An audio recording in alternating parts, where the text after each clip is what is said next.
Sangye Chedan Sokye Chonam Da Chancho Bandon Dani Keso Chi Ndagi Jinso Gi Pesonam Dola Penchira Sangye Ndo Paro Isho Sangye Chedan Sokye Chonam Chancho Bandon Dani Keso Chi Ndagi Jinso Gi Pesonam Dola Penchira Sangye Ndo Paro Isho Sangye Chedan Sokye Chonam Chancho Bandon Dani Keso Chi Ndagi Jinso Gi Pesonam Dola Penchira Sangye Do Boro Sho, Samjan Tamche Deva Dan Devi Gida, Din Borai Gyoro Je, Dungan Dan Dungan Gengid, Taware Gyoro Je, Dungan Mepen Deva Dan Me Taware Gyoro Je, Nyeri Jadan Dan Dave Tanyam Dan Nepa Gyoro Je, Palen Zave Lama Rimbo Chanda Geji Ure Peme Desho. Kajin Chimpe Gone Jason de Kuson Dogi Modu Zando So Sazi Puchi Jushin Medo Damrira Lenshin Tegamba Sangye Shindo Median Brova Yetukun Namda Shindo Chobra Sho Guru Buddha Bodhisattva Sabari Var Ratna Mandala Puja Mega Samundra Sparana Sama Yeho Simjanamge Sambadam Lui Cheta Cheta Chechang Tunman Deba Yichike Korolo Korudu So सम्पूर्ण प्राणीहरूको हितार्थ कल्याणार्थ सम्मा सम्बुद्धिका प्राप्त गर्ने मनसायको साथमा सद्धम्म देशना सुनिदिनु हुन विनम्र अनुरोध गर्दछु।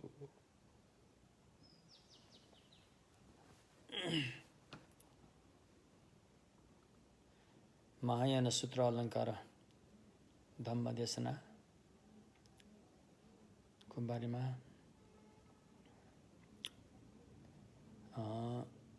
यस धर्म साधना चर्या कसरी गर्ने भन्ने बारेमा हामी अहिले आएका छौँ। हुन त हामीले धेरै कुराहरू गरिसक्यौँ। गोत्र भगवानको गोत्रदेखि प्रारम्भ गरेर अनि शरणागति त्रिरत्नको शरणमा जानु पर्ने कुरो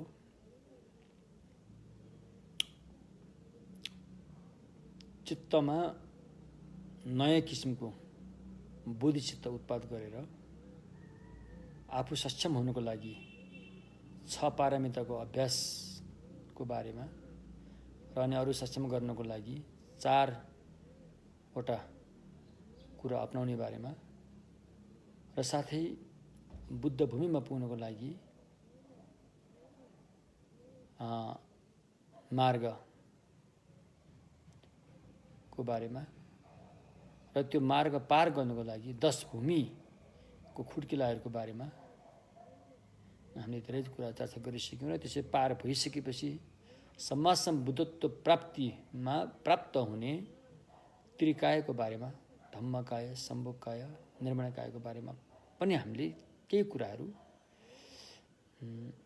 अध्ययन गरिसकेका छौँ। अब हामी तिनी कुराहरूलाई अलि विस्तृत गरेर सद्धर्म नित्य साधना कसरी गरिन्छ त भन्ने बारेमा अहिले हामी आएका छौँ र हामीले यो पनि बुझ्यौँ कि बुद्ध भूमिमा पुग्नको लागि के त्याग्नुपर्छ भन्ने कुरा पनि हामीले हिजो चर्चा गऱ्यौँ। समयको अवधि असङ्ख्य 3 कल्प लाग्दो रहेछ भन्ने कुरा पनि हामीले हिजो कुरा गऱ्यौँ बुद्ध भूमिमा पुग्नको लागि। र पहिलो एक असङ्ख्य कल्पले के त्याग्छ भन्दाखेरि सत्ता सिद्ध प्रतिको विषय धर्ममा सत्ता सिद्ध धारणा जस्ता कुरोलाई त्याग्नुपर्छ, जुन चाहिँ असङ्ख्य एक कल्पसम्म साधना गरेर दर्शन मार्ग प्राप्त भएपछि त्यो त्यागेको हुनेछ। दोस्रो निमित्त ग्राह रे छन्मन जिम्बा छन्जिन निमित्त ग्रह त्याग्नको लागि फेरि अर्को असङ्ख्य एक कल्प खर्चिनु पर्ने हुन्छ। प्रथम बोधिसत्व भूमिदेखि लिएर 7औं भूमिसम्म पुग्नुपर्ने हुन्छ। त्यसपछि अर्को असङ्ख्य एक कल्प चाहिँ दैत्य हेराईलाई त्याग्नुपर्ने हुन्छ। त्यो त्यागिसकेपछि अनि 11औं भूमिमा पुगेपछि सम्मा सम्बुद्ध भूमि हो त्यो, अनि ऊ बुद्ध बन्दछ। र यो त्याग्ने क्रममा र जुन कुरो अहिले हामीले भन्यौँ सत्ताप्रतिको आसक्ति, निमित्तप्रतिको आसक्ति, द्वैत हेराइप्रतिको, त्यसले पनि एउटा आसक्ति भन्ने पनि हुन्छ, एउटा सूक्ष्म किसिमको आसक्ति। यो तीनटा आसक्तिलाई चाहिँ यहाँ दुईटा कुरामा समावेश गरिन्छ, क्लेश आवरण र अनि ज्ञेय आवरण। क्लेश आवरणले हामीलाई भव संसारमा बाँधेर राख्ने काम गर्छ भने ज्ञेय आवरणले सम्मा सम्बुद्ध भूमिमा पुग्नबाट वञ्चित गराइरहेको हुन्छ। तसर्थ यी दुई आवरण त्याग्नको लागि साधक र साधिकाले साधना गर्दछन्। के को? योग साधना गर्दछन्। कुन योग? समथ र विपස්සना ध्यानको योग साधना गर्दछन्। तसर्थ यी ध्यान गर्नु पूर्वाधारहरू हुन जरुरी छ। पूर्वाधारहरू राम्रो भएपछि अनि यी ध्यानहरू अगाडि बढ्न सक्छन्। त्यसकारण हिजो हामीले कुरा गऱ्यौँ ध्यान गर्ने साधक साधिका बस्ने ठाउँको वरिपरिको वातावरण कस्तो हुनुपर्छ भन्ने कुराहरू आउँछ। र ती वातावरणको कुरा गर्दाखेरि हिजो हामीले केही कुरा चर्चा पनि गऱ्यौँ। सबभन्दा पहिला नेसावा स्थान राम्रो हुनु पर्यो रे। साधना गर्ने स्थान, संस्थान अथवा ठाउँ त्यो उचित ठाउँ हुनु पर्यो, राम्रो हुनु पर्यो रे। त्यो भनेको के त भन्दाखेरि जुन ठाउँमा साधना गर्दाखेरि अप्ठ्यारो हुँदैन, चोर डाकाहरूबाट अप्ठ्यारो पुग्दैन, आदि आदि यस्ता उचित ठाउँ हुन जरुरी छ, हैन? अनि जमिन पनि राम्रो हुनु पर्यो। साधना गर्ने जुन जमिन छ त्यो पनि राम्रो हुनु पर्यो, ताकि त्यो जमिनबाट विष पैदा हुने, त्यहाँको पानी विषालु भएको जस्ता कुराहरू भयो भने त्यहाँ फेरि समस्या हुन्छ। त्यसैले जमिन पनि राम्रो हुनु पर्यो, साधना गर्ने स्थान राम्रो हुनु पर्यो र त्यो स्थान रहेको जमिन पनि राम्रो हुनु पर्यो। त्यसपछि सङ्गत राम्रो हुनु पर्यो, सतसङ्गत हुनु पर्यो। त्यो सतसङ्गत यस्तो व्यक्ति हुनु पर्यो कि सत्सङ्गत गर्ने व्यक्ति चाहिँ जो तपाईँको विचारसँग मिल्छ, तपाईँको आचरणसँग मिल्छ अनि तपाईँको सिद्धान्तसँग मिल्छ, त्यस्तो व्यक्ति नै वरिपरि भएको हुनुपर्छ, न कि अन्य व्यक्ति। तसर्थ सत्सङ्गत पनि राम्रो हुनु पर्यो। यो तीन कुरा पुरा भएपछि अनि उसले त्यो स्थानलाई रोजेर त्यहाँ साधना गर्न सक्छ, साधना योग गर्न सक्छ। कस्तो साधना योग भनेपछि समथ र विपස්සना, यसलाई साधना योग भनिन्छ। साधना योग हैन, नालज्योरो, भोट भाषामा नालज्योरो। यो नालज्योर, नाल भनेको चाहिँ वास्तविकता, सच्चाइ। ज्योर भनेको चाहिँ त्यहाँ जोडिदिने, वास्तविकता सच्चाइमा जोडिदिने भएकोले यो योगलाई अनि नालज्योर अर्थात् साधना योग भनिन्छ। अर्को भाषामा यसलाई समथ र विपස්සना पनि भनिन्छ। तसर्थ जे होस् हामीले यो बुझौँ कि हामीले साधना गर्ने ठाउँ चाहिँ राम्रो वातावरण भएको हुनु पर्यो। हल्ली खल्ली आवाजको शब्दको प्रदूषण नभएको, नहुने कुरा ल्याएर बोलिरहने ठाउँ नभएको, यस्तो एउटा पवित्र ठाउँको व्यवस्था हुनु पर्यो। त्यस्तो स्थान त्यहाँ रोज्नु पर्यो। त्यसपछि जब साधक साधिका साधना गर्न लाग्दछन् भने उसलाई बेला बेलामा साधनाको बारेमा राम्रोसँग सिकाउने कल्याण मित्र पनि हुनु पर्यो। बिना कल्याण मित्रको तपाईँको साधना अगाडि बढ्न असम्भवै हुन्छ। तसर्थ कल्याण मित्र पनि सही हुनु पर्यो। सही कल्याण मित्र कस्तो हुन्छ भन्दाखेरि 4वटा सद्गुणले सम्पन्न भएपछि ती कल्याण मित्रलाई सही कल्याण मित्र भनिन्छ। सबभन्दा पहिला उसले सच्चाइको दर्शन पाएको हुनु पर्यो। सच्चाइको दर्शन पाएर पनि अरूलाई बताउन सक्ने खुबी भएको हुनु पर्यो। खुबी भएर पनि त्यसको बदलामा केही लोभ लालच जस्ता कुराहरू उसमा नभएको हुनु पर्यो। लोभ लालच आदि नभएर पनि अरूको हित गर्न, अरूलाई धम्म देशना आदि गर्नलाई दिक्क नमाने हुनु पर्यो। यी 4वटा सद्गुण भएका कल्याण मित्रको छत्र छायामा बसेर तपाईले यो साधना अपनाउनु हुनेछ। र साथसाथमा तपाईसँग प्रणिधान पनि हुनुपर्छ। मल्लम प्रणिधान, त्यो प्रणिधान यस्तो हुनुपर्छ कि हरदम हर हमेसा हर पल तपाईँ भगवान बुद्ध भूमिमा पुग्ने मार्गमा लाग्नु भएकोले यो मार्गबाट कुनै पनि हालतमा छुट्न नपरोस् भन्ने प्रणिधान हुनुपर्छ। यो अठोट हुनुपर्छ, एउटा अठोट प्रण। यो सम्यक बुद्धिसत्वको मार्गबाट छुट्न नपरोस्। चाहे त्यो अरहतकी पद प्राप्त गर्ने सामान्य आए तापनि म अरहत हुनुवाला छैन, म त सम्मासम्म बुद्धमै पुग्नेछु भन्ने खालको त्यो प्रणिधान पनि जोडसँग हुनुपर्छ। यो पनि धेरै महत्त्वपूर्ण कुरा छ। त्यसपछि गएर यो भन्नुको तात्पर्य तपाईको सत्सङ्गत त्यस्तै व्यक्तिहरूसँग मात्रै हुन पर्यो जो व्यक्ति बुद्ध भूमिमा जान चाहन्छ, जसको निमित्त ऊ चाहिँ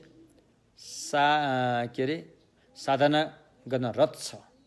त्यस्तो व्यक्तिको नै सत्सङ्गतमा रहन पर्यो र त्यस्तो व्यक्तिकै सत्सङ्गमा रहन सकोस् भनेर प्रणिधान पनि गरेको हुन पर्यो।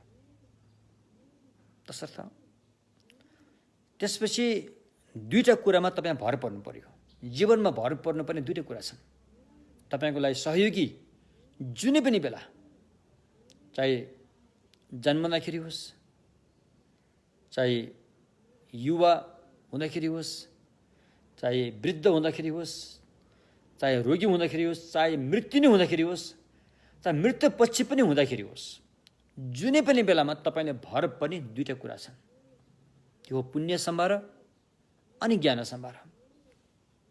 यही नै हो हामीले भर पर्नुपर्ने। हाम्रो भरपर्दो विश्वासी र साथी भनेको यही नै हो। अरू साथीहरूमा गरिएको विश्वास त्यो अस्थायी हुन्छन्, त्यो स्थायी हुँदैनन्। त्यस कारण स्थायी विश्वास गर्न पर्ने भरपर्दो कुरो चाहिँ पुण्य सम्भार अनि ज्ञान सम्भार। के हो यो पुण्य सम्भार र ज्ञान सम्भार भन्दाखेरि, पुण्य सम्भारले तपाईँलाई सुख दिन्छ, ज्ञान सम्भारले तपाईँलाई सच्चाइको दर्शन गराउँछ।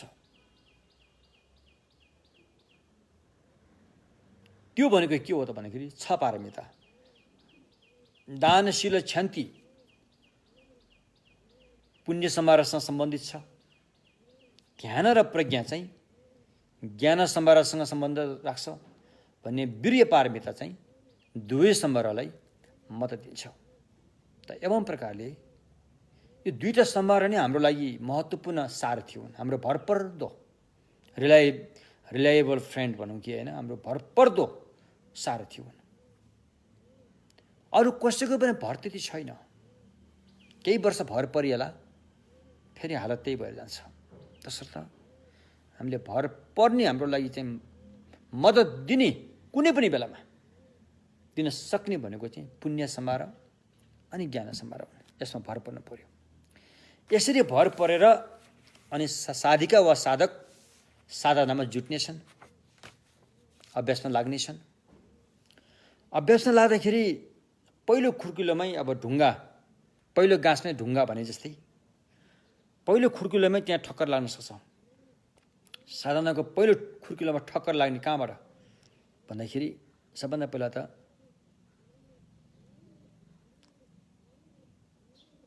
औदत्य, ग्वेत्पा, साधना गऱ्यो मन त बाहिर भड्किहाल्छ के अरे।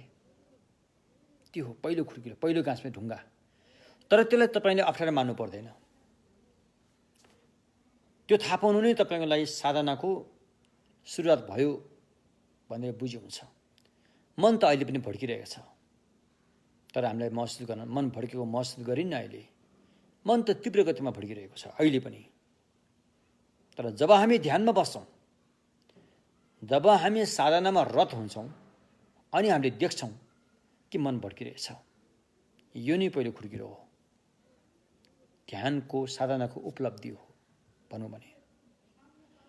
र यो मन भड्किएको देखिने जुन एउटा चाहिँ हामीले जान्दछौँ, थाहा पाउँछौँ, थाहा पाइसकेपछि यसको उपायलाई अपनाउनु पर्छ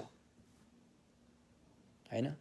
यसको उपायलाई एकदमै कौशलताका साथ हैन, हवसका साथ यसको उपायलाई अपनाउनु पर्छ। जस्तो मन बाहिर कहाँ भड्किन्छ? अधिकांश मन बितेका कुरामा भड्किन्छन्। पहिला आफूले गरेको, भोगेको, मोजमस्ती गरेको, विभिन्न चाहिँ पहिला गरेका जुन छापेर मनमा परेका छन्, तिनीहरू याद आउन थाल्छन् अनि मन बाहिर भड्किन्छ। या त भविष्यमा हुने हाम्रो जुन आयोजनाहरू छन् त्यसतर्फ मन भड्किन्छ। मन भड्किने अधिकांश यिनी कुराहरूमा हुन्, या त बितेकामा या त भविष्यमा। यदि यसरी मन भड्क्यो भनेदेखि अनि त्यसको उपचारलाई अपनाउनु पर्छ। उपचार धेरै किसिमका छन्, त्यसमध्ये एउटा महत्त्वपूर्ण उपचार त तपाईँ आफैलाई सम्झाउनु पर्छ। आफ्नो मनलाई आफैले अर्थी दिनुपर्छ, अर्थी बुद्धि दिनुपर्छ। कसरी? यसरी, हे मन, पहिला त मैले जानेको थिइनँ, तैँले कति भड्किस्, तैँले कति भड्काएर मलाई यो भव संसारमा खेलाइस्, यो दहनीय दुःख भोगाइस्, आँखाको धारा बगाइस्, खुनको खोला बगाइस्, मरेका हड्डीका थुप्रा जम्मा गरिस्। कति हो हे मन। त्यति बेला त मैले तँलाई जान्दैन थिएँ, तँ भड्किएको पनि मलाई थाहा हुँदैन थियो, तर अब त मैले जाने नि, अब त मैले तँलाई चिन्छु नि। अब म तँलाई यसरी भड्किन दिनुवाला छैन। तैँले जति गर्नु पहिला गरिसकिस्, अब म तँलाई यसो गर्न दिन्न भनेर मनैले दण्ड दिएर हुन्छ कि सजाय दिएर हुन्छ कि उसलाई के गरेर हुन्छ, उपाय अपनाएर बाहिर भड्किनबाट मनलाई अन्तर्मुखी भित्र ल्याउनुपर्छ। र साधक साधिकाले जब मन भित्र आउँछ अनि ध्यानमा अलि बस्न सजिलो हुन्छ। जब मन ध्यानमा बस्न सजिलो हुँदै गए फेरि बिस्तारै शरीर गल्दै गए जस्तो हुन्छ, गुम्सिँदै गए जस्तो हुन्छ, निन्द्रा आए जस्तो हुन्छ, तन्द्रालु भए जस्तो हुन्छ। त्यो अर्को समस्या हो, फेरि अर्को गाँसमा लागेको ढुङ्गा हो जस्तो हो त्यो। र त्यसलाई फेरि हटाउनको निमित्त तपाईँले मनमा उत्साह जगाउनुपर्छ। अनित्य भावनाहरू ल्याउनुपर्छ। जीवन अस्थिरताको कुराहरू ल्याउनुपर्छ। या त उज्यालो प्रकाश भएको ठाउँमा रहनुपर्छ। अझै पनि त्यो निन्द्रा तन्द्रालाई छोडेन भने अलिक ठुल्ठुलो आवाज गरेर सूत्रहरू पाठ गरे पनि हुन्छ। यसरी विभिन्न उपायहरू अपनाएर गुम्सेको मनलाई, तन्द्रालु निन्द्रालु भएको मनलाई चनाखो पार्नुपर्छ। यो दुईटा साधनाका एकदमै बाधक हुन्। एउटा मन बाहिर भड्किने, मनको भड्कालुपन, एउटा गुम्सिनेपन। यो दुईटा अवस्थाबाट मनलाई सही अवस्थामा लानुपर्छ र ती उपायहरू कल्याण मित्रले पनि तपाईलाई भन्ने छन्। र जब मन आफ्नो अवस्थामा आउँछ त्यसलाई फेरि कर्मस्थान कहाँ दिएको छ कल्याण मित्रले, त्यही कर्मस्थानमा मन थपक्क राखेर नचलेको पानी जस्तै सङ्लो भएर थपक्क सलल राख्ने त्यहाँ। एवं प्रकारले समथ ध्यानको जुन प्रक्रिया छ यसरी बिस्तारै मनलाई कर्मस्थान, अब कर्मस्थान के छ, फुलको थुङ्गा पनि हुन सक्ला, अथवा श्वास प्रश्वासको ध्यान गर्नेहरूलाई श्वास प्रश्वास स्वयं पनि मनको ध्यानको कर्मस्थान हुन सक्छ। यस्तो किसिमको जुन कल्याण मित्रले तपाईलाई कर्मस्थान दिएको छ, कर्मस्थान भनेको मन टिकाउने ठाउँ हो, त्यसलाई चाहिँ तपाईले याद गर्नुपर्छ। तपाईसँग दुईटै कुरा हर हमेसा हुनुपर्छ त्यहाँ। तपाईको मनलाई खबरदारी गर्ने दुईटा कुरा हर हमेसा मनको घरको ढोकामा हुनुपर्छ। त्यो के हो? स्मृति अनि सम्प्रजन्य। स्मृतिले तपाईँ बेहोसीपनमा रहन हुँदैन, हर हमेसा होस हवासका साथ रहनुपर्छ ध्यान गर्ने व्यक्तिले। होस केमा भन्दाखेरि कल्याण मित्रले जुन कर्मस्थान दिएर तपाईँको मन त्यहाँनिर टिकाउ भनेको छ त्यो बिर्सन हुन्न, त्यो बिर्सन हुन्न। जस्तै एउटा सिकिस्ते बिरामी भएको व्यक्ति उठ्न पनि गाह्रो हुन्छ, उसको शरीर उठेर खडा हुन गाह्रो हुन्छ भने उसलाई कसैले सहयोग दिनुपर्छ। र त्यो बिरामीले जुन एउटा आडस, जुन एउटा भरोसाको हिसाबले ऊ खडा हुनुपर्ने रहेछ, त्यो भरोसालाई नि चाहे भित्ता, चाहे लट्ठी, चाहे कोही मान्छेको हात होला, त्यसलाई उसले बिर्सन हुन्न। त्यसलाई बिर्सेको ढलिहाल्यो, त्यसलाई बिर्सन हुँदैन।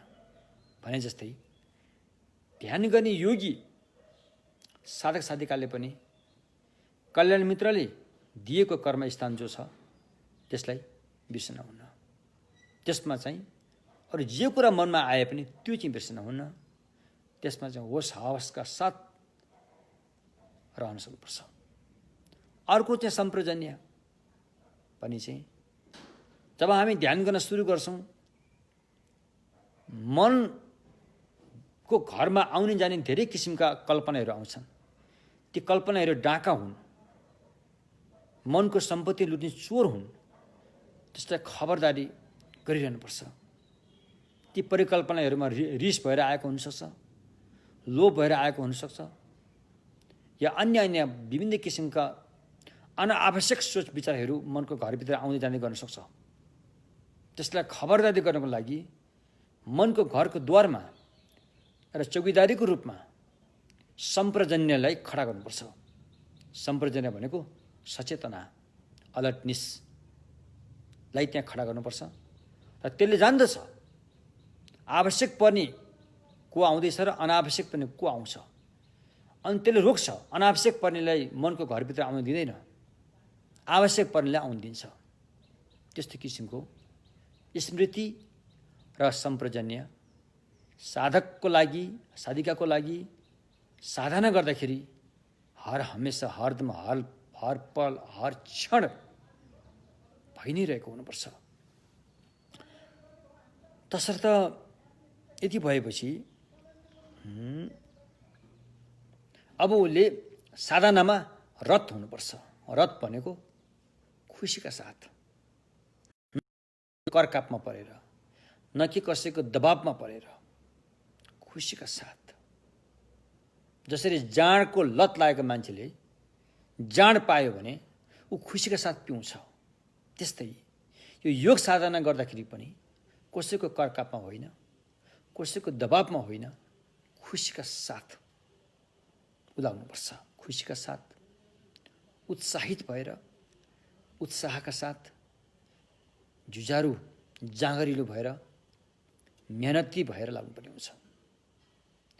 यसरी लाग्नुको लागि तपाईँलाई दुईटै कुरा ध्यान दिनुपर्छ। एउटा चाहिँ घुइँज्वरो, अर्को चाहिँ ताकज्वरो। बोट भाषामा है, घुइँज्वरो र ताकज्वरो। तपाईँले यो योग साधना समथा र विपස්සनाको योग साधना गर्दाखेरि खुइ भनेपछि श्रद्धासहित लाग्नुपर्छ। श्रद्धा भनेको विश्वाससहित, यो ठुलो कुरो छ। फेरि तपाईँमा विश्वास छैन भने फेरि हामी गन्तव्य बिन्दुमा पुग्न सक्दैनौँ। र म त्यहाँ पुगेरै छोड्छु, यो भगवान्ले बताएको छ, भगवान्ले ढाँट्दैन, यो बताएको छ, मेहनत गर्दैछु, बिचमा आएको बाधामा रोक्दैछु, यदि भएपछि हामी त्यहाँ म त त्यहाँ पुगेरै छोड्छु, पक्का पुगिन्छ भनेमा विश्वस्त हुनुपर्छ। विश्वस्त भएर अनि अहिले बताएको जुन एउटा आफ्नो जुन के अरे मेहनत प्रदर्शन गर्नुपर्छ, मेहनत गर्नुपर्छ। यसरी विश्वास भएर गरे तापनि फेरि बेला बेलामा फेरि आराम बस्ने मन लाग्छ। यति गरिहाल्ने, एकछिन आराम बस्नु न, ओ 4-5 पटक गरी एकछिन आराम बस्नु भन्ने यस्ता खालका मनहरू आउँछन्। त्यसलाई हटाउनलाई ताकज्योरो कि यो साधनालाई निरन्तरता दिनुपर्छ। निरन्तरता दिइरहनुपर्छ। यसको लागि गाह्रो काम हो यो। त्यसैले हामीले अनित्य भावना गर्नुपर्छ। जीवनको अस्थिरता, जीवनमा कुनै पनि बेला केही घटना पनि हुनसक्छ, दुर्घटना हुनसक्छ, ज्यानै जाने घटना हुनसक्छ। चाहे तपाईँ स्वास्थ्य नै किन नहोस्, चाहे तपाईँ हृष्टपुष्ट नै किन नहोस्, तर पनि जीवनको खतरा त्यत्तिकै रहिरहेको हुन्छ। अहिले हामी अहिले सारसाउँदो भएर 4 हात खुट्टा चल्दाखेरि नै यो काम फत्ते गरिसकेको हुनुपर्छ। भोलि थला परेपछि धेरै गाह्रो हुन्छ। तसर्थ यो कुरालाई मध्यनजर राखेर एउटा त विश्वास हुनु पर्यो। विश्वास प्लस विश्वास माथि अनि मेहनत पस्केर त्यसलाई निरन्तरता दिनु पर्यो। अनि बिचमा आइरहेका विघ्न बाधाहरूलाई हटाउनलाई अनि स्मृति र सम्प्रजन्यले खबरदारी पनि गरिरहनु पर्यो। हेर्नुहोस् त, दिमाग कतिको चनाक हुनुपर्ने रहेछ ध्यान गर्दाखेरि।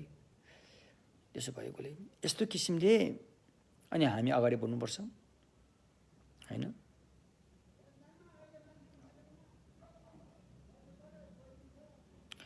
र एवं प्रकारले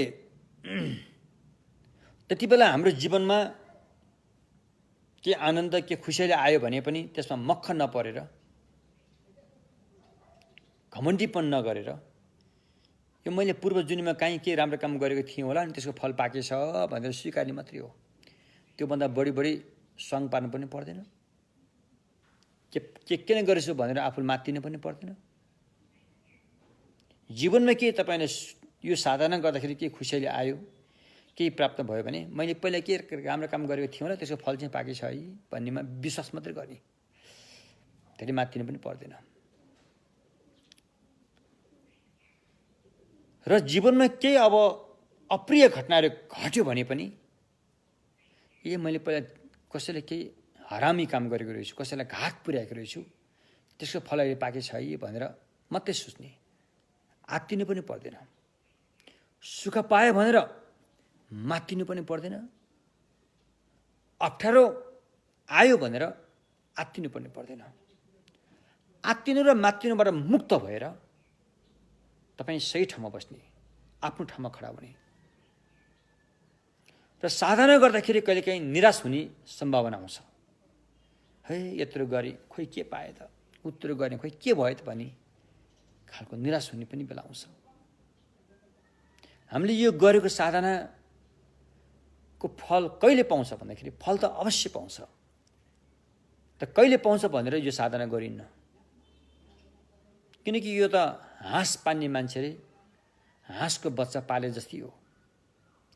हाँसलाई पाल्ने गोठालोले हाँसको बच्चा पाल्छ, तर भोलि नै ठुलो हुन्छ कि पर्सि नै ठुलो हुन्छ भन्ने खालको हिसाबले पाल्दैन। यसलाई मैले स्याहार सुसार गर्दै गएँ भने, यसलाई मैले दाना पानी गर्दै गएँ भने एक दिन अवश्य ठुलो हुन्छ भन्ने विश्वास गरेर नै उसले पालेको हुन्छ। त्यस्तै यो विपස්සना समता ध्यानको योग पनि यस्तै किसिमले अगाडि बढ्ने हो। यसरी अगाडि बढ्दाखेरि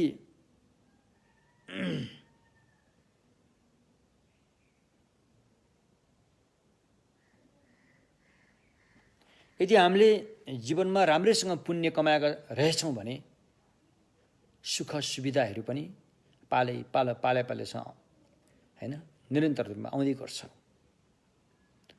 र अहिले हामीले राम्रै कर्म गर्दै गयौँ भने यसको सुख सुविधाहरू पनि पाउँदै जानेछौँ।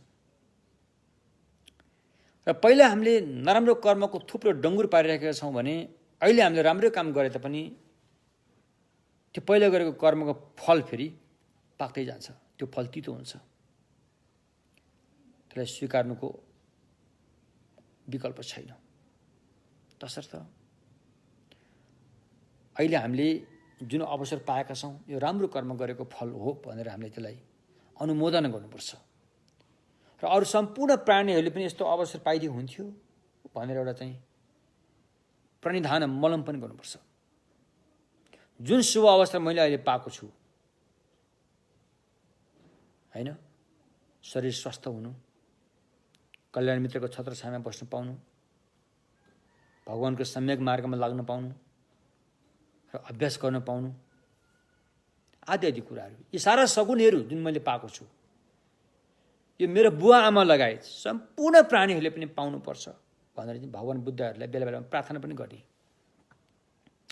यस्तै किसिमको सद्भाव, सच्चित्त, शुभचित्त, शुभ सोचलाई अगाडि बढाउँदै हैन अनि साधक साधिकाले अनि आफ्नो साधनामा रत हुनेछन्, लाग्नेछन्। अब सबभन्दा महत्त्वपूर्ण कुरा त यो साधनालाई अगाडि बढाउनको लागि कल्याण मित्रको पनि उत्तिकै भूमिका हुन्छ। कल्याण मित्र जस्तै तपाईँले यो साधना सिकाएर अभ्यास गराउनमा सक्षम दक्ष हुनुहुन्छ, त्यस्ता कल्याण मित्र प्रति हाम्रो ठुलो विश्वास हुनुपर्छ फेरि र भरोसा नै लिनुपर्छ। त्यहाँ अझै वज्रयान अनुसार हो भने त त्यो कल्याण मित्रलाई बुद्धकै रूपमा हेरिन्छ। बुद्ध जस्तो मात्रै होइन, बुद्धकै रूपमा हेरिन्छ वज्रयानमा त झन्। तर सूत्रयानमा चाहिँ कल्याण मित्रलाई एउटा बुद्ध जस्तै रूपमा हेरिन्छ, बुद्धकै रूपमा चाहिँ हेरिन्न, बुद्ध जस्तै हुन् भन्ने किसिमले हेरिन्छ। तसर्थ यसरी साधना सिकाउने कल्याण मित्रलाई ती विद्यार्थीले अनि एकदमै विश्वस्त भएर चाहिँ विश्वास गर्नु पनि जरुरी छ, नत्र फेरि साधना त्यति अगाडि बढेर विकास हुन सक्दैन। तसर्थ सबभन्दा पहिला आफू स्वस्थ हुन पनि जरुरी छ। साधना गर्ने व्यक्ति आफू स्वयं स्वस्थ हुन जरुरी छ। शरीरमा अधिकांश रोगहरू भोजनबाट आउने गर्छ, खानपिनबाट आउने गर्छ। साधना गर्ने साधकले खानपिनको मात्रा जानेर खानुपर्छ, सही ढङ्गसँग खानुपर्छ, उचित ढङ्गले खानुपर्छ त्यसको मात्रा। र त्यो भोजन चाहिँ हाम्रो शरीरलाई पोषण दिने औषधि बन्छ। तसर्थ निरोगी भएर अनि उसमा समाधि ध्यान र साथमा धर्म परिचयको ज्ञान, धर्म विषय धर्म, यही पञ्चखण्डहरूले यहाँ धर्म भनिन्छ। रूप वेदना संज्ञा संस्कार विज्ञान हैन, यही पञ्चखण्डलाई धर्म भनिन्छ। यसमा चाहिँ विपස්සना प्रज्ञा ज्ञानले विवेचना गर्छ, विवेचना गरेर र सच्चाइसम्म पुग्ने चेष्टा राख्छ र समर्थले छरिएर बसेको मनलाई एकाग्रत गरेर ताकतिलो बनाउँछ भने विपස්සनाले सच्चाइको दर्शन गर्छ। एवं प्रकारले यो दुईटै योगलाई अगाडि बढ्दै लानलाई, यसको सफलता हात पार्नको लागि तपाईँले बेला बेलामा पुण्य पनि कमाउनुपर्छ। दान दिएर हुन्छ कि, शील पालन गरेर हुन्छ कि हैन, सहनशीलता भएर हुन्छ कि, अरूको जीवन दान दिएर हुन्छ कि, कसरी हुन्छ, पुण्य पनि कमाएको हुनुपर्छ। यसलाई पनि छोड्नुहुन्न, पुण्य कमाउनु पनि छोड्नुहुन्न र अनि प्रणिधान गर्न पनि छोड्नु हुँदैन, मलम गर्न पनि छोड्नुहुन्न। यो दुईटा काम पनि साथसाथमा हुनुपर्छ, किनकि यो दुईटा कामले पुण्य कमाउने काम र मलम गर्ने प्रणिधानको कामले चाहिँ यो समस्त विपसना ध्यानलाई चाहिँ मद्दत दिन्छ।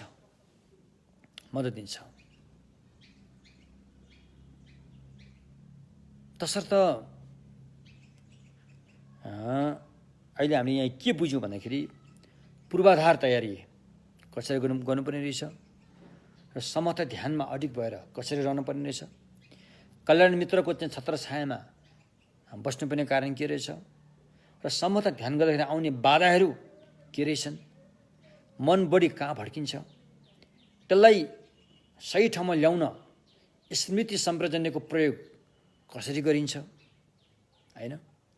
र स्मृति सम्प्रजनले प्रयोग गर्दै पनि यदि हामीले पुण्य आर्जन गर्न सकेनौँ र प्रणिधान गर्न सकेनौँ भने त्यहाँ फेरि समस्या हुन्छ। र पुण्य कमाउन र अनि यो के अरे प्रणिधान गर्ने काममा पनि निरन्तरता दिनुपर्छ। त यिनी कुराहरू हुन् जुन अहिले हामीले यहाँ बतायौँ। अब यसपछि कसरी चाहिँ प्रतिकूलतालाई रूपान्तरित गर्ने। प्रतिकूलता भनेको जब हामी साधना गर्छौँ, साधना गर्दाखेरि आइपर्ने राग रिस मोहहरू, यसले त हाम्रो मनमा त एकदमै बेला बेलामा आइरहन्छ। यसलाई रूपान्तरित गरेर यसलाई चाहिँ मार्गमा कसरी लाने, सही मार्गमा कसरी लाने भन्ने कुरा हो। जसरी सर्पको विषलाई सिधै प्रयोग गर्यो भने मान्छे मर्छ, तर सर्पको विषलाई सही वैद्य डाक्टरको हातमा पुर्याउन सक्यो भने उसले त्यसलाई ओखती बनाउँछ। फेरि त ओखती बनिसकेको सर्पको विषले हानि पुर्याउँदैन। त्यस्तै यी राग रिस मोह पनि मूर्ख व्यक्तिहरूको मनमा पैदा भयो भने यसले सबैले नष्ट पार्छ। तर यो राग रिस मोह ज्ञानी व्यक्तिको मनमा कहिलेकाहीँ आइहाल्यो भने त्यसलाई चाहिँ ज्ञानी व्यक्तिले सही ढङ्गसँग यसलाई प्रयोग गर्न जान्दछ, यसलाई सदुपयोग गर्न पनि जान्दछ। त्यसलाई भनिन्छ उपाय कौशल। जस्तो कि यस्ता उपाय कौशलहरू प्रशस्त चाहिँ वज्रयानमा प्रयोग गरेको पाइन्छ। सूत्रमा पनि छ, तर प्रशस्तै प्रयोग चाहिँ वज्रयानमा गरेको हुन्छ। जस्तो कि वज्रयानमा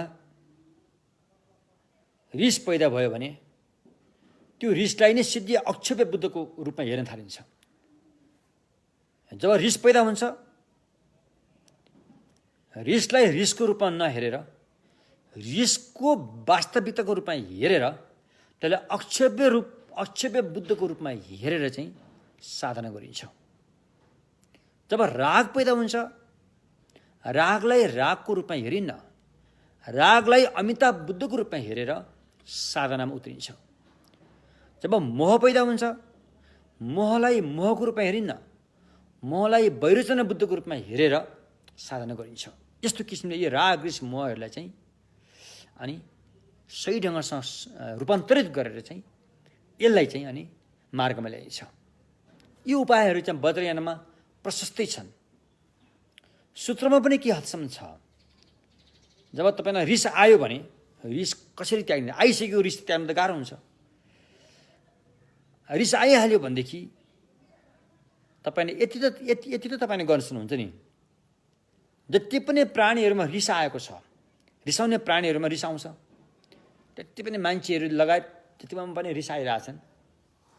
त्यो सारा रिस चाहिँ अहिले मेरो मनमा आएको यही रिसमै आएर जम्मा भएर यसमै खत्तम भएर जाओस् भन्ने किसिमले चाहिँ तपाईँले लान सक्नुभयो भने त्यो रिस पनि बिस्तारै हल्का हुँदै गएर रूपान्तरित हुन्छ।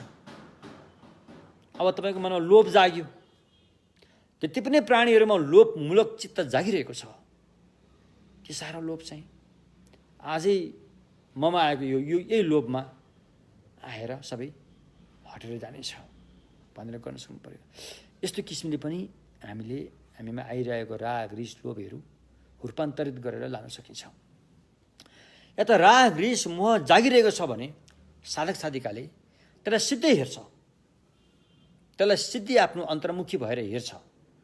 हेर्दाखेरि यो राग रिसको बाउ को हो, आमा को हो, यो कहाँबाट आयो, यो कहाँ रहन्छ, फेरि जान्छ कहाँ भनेर साधक साधिकाले प्रज्ञाको दृष्टिले हेर्छ।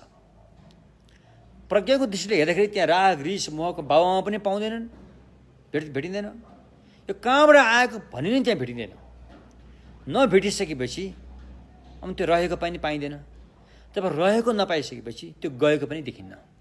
यस्तो किसिमले पनि राग रिस मोहलाई टहलाउन सकिन्छ।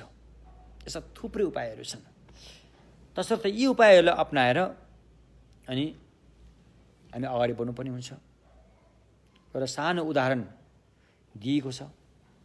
जीवक वैद्य, जीवक भनेर ठुलो डाक्टर हो, फिजिसियन डाक्टर हो भगवान बुद्धको पालामा। उनी त्यति बेलाको एकदम कहलेको विश्वविद्यालय तक्षशिलमा गएर डाक्टरी विद्या अध्ययन गरेर आएका हुन्, तालिम लिएर आएका हुन्। त्यति बेला लिखित रूपमा जाँच दिनुभन्दा पनि अनुभवी रूपमा जाँच दिनु चाहिँ ठुलो महत्त्वपूर्ण मानिन्थ्यो। अहिलेको जस्तो अलि अवस्था थिएन त्यति बेला। र उनको अन्तिम जाँच के थियो त भन्दाखेरि उनका आफ्ना गुरुहरूले भने, जाऊ आज तिम्रो अन्तिम जाँच हो, जाऊ जङ्गलमा जाऊ, यस्तै एउटा झारपात कुनै एउटा चिज लिएर आऊ, जो चिज दबाई होइन भनेर खोज्न पठाए।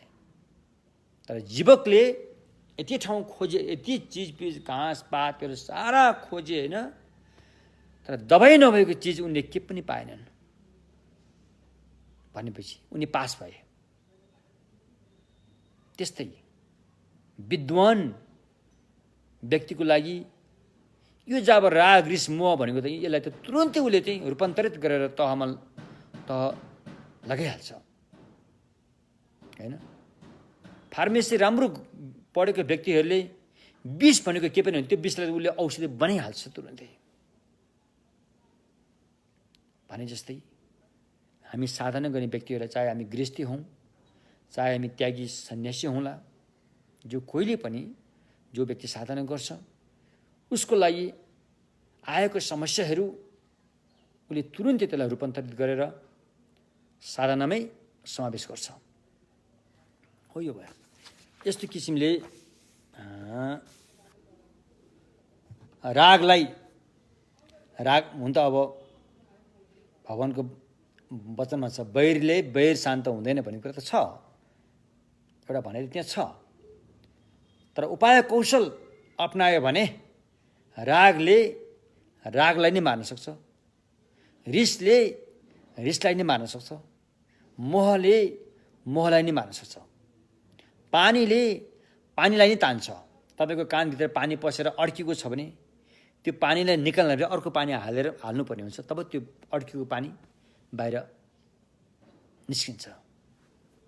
तपाईँको घरमा अटेरी कुकुर बसेको छ, त्यो कुकुर घरबाट बाहिर जान मानिरहेको छैन, अटेरी भएर बसेको छ भने उसलाई बाहिर लानलाई अर्को कुकुर बाहिर ल्याएपछि त्यो पनि बाहिर जान्छ। भने जस्तै उपाय कौशलहरू यति धेरै छन् कि यस्ता नकारात्मक कुराहरूलाई रूपान्तरित गरेर सकारात्मकमा ट्रान्सफर्म गर्न सकिन्छ।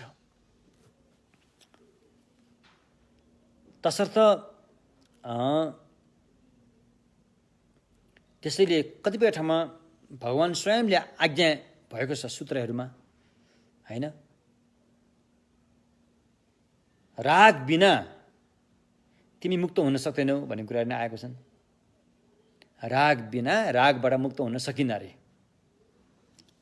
द्वेष बिना द्वेषबाट मुक्त हुन सकिन्न रे, मोह बिना मोहबाट मुक्त हुन सकिन्न रे भन्ने कुराहरू पनि धेरै सूत्रहरूमा उल्लेख भएको हामीले पाउँदछौँ।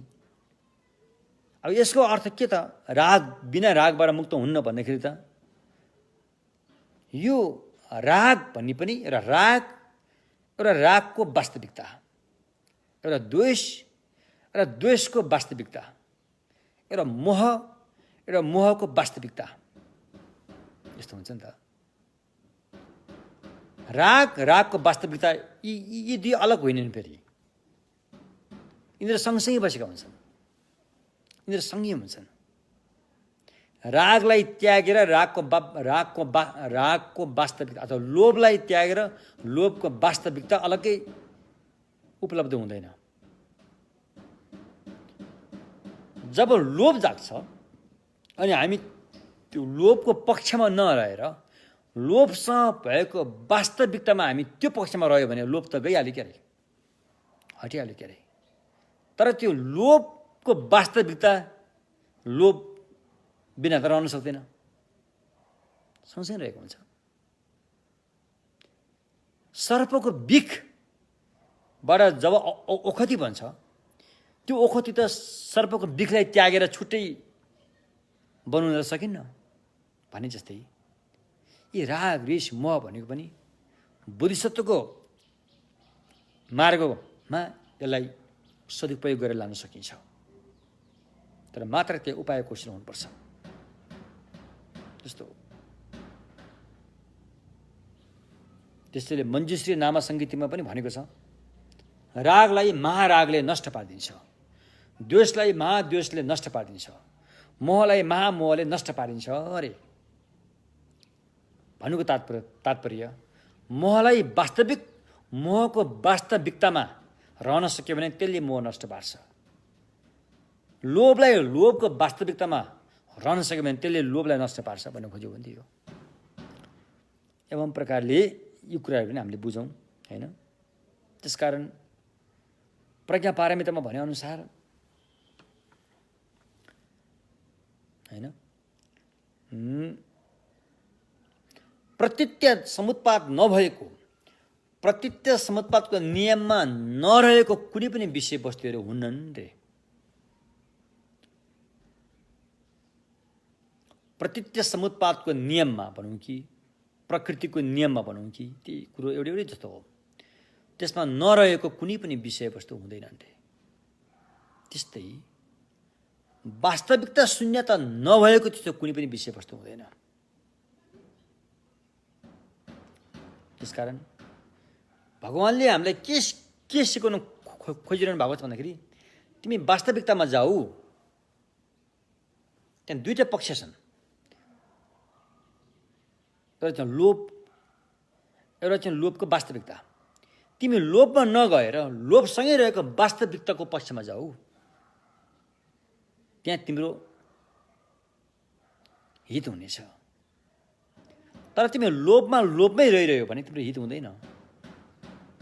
त्यसकारण त्यसको वास्तविकतामा चाहिँ जानु भनेर चाहिँ यसरी सिकायो भने त भगवानले।